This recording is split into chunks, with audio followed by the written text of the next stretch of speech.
ಬೀಡಿ ಹಚ್ತೀನಿ ಹಿಂಗೆ, ಯಾರಿಗೆ ಹೊಟ್ಟೆ ಉರಿದ್ರೇನು ನಂಗೆ, ಇಲ್ಲಿ ನನ್ ಹೊಟ್ಟೆ ಹುರಿಯೋದೇ ಮುಖ್ಯ ನಂಗೆ. ದೇವರ ಹುಂಡಿ ಒಡೆಯೋನು, ಕಳಶಾನೆ ಕದಿಯೋನು, ನಾಲ್ಕು ಮಂದಿ ಒಳಗೆ ಜಾಗೀರ್ದಾರ.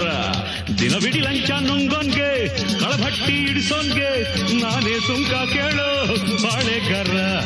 ಚಾಕು ಚೇನು ನನ್ನ ಎಡಗೈಯಿ ಬಲಗೈಯಿ, ಬೇಬರ್ಸಿ ಮೈಯಿ ಬ್ಲೇಡ್ ಬಾಟ್ಲು ನನ್ನ ದೊಡ್ಡಮ್ಮ ಚಿಕ್ಕಮ್ಮ, ಸಾರಾಯಿ ಉಯ್ಯಿಯು ನಡೆ. ಸಾಯಕ್ಕೂ ಸಾಯ್ಸಕ್ಕೂ ನಾನು ಸೈ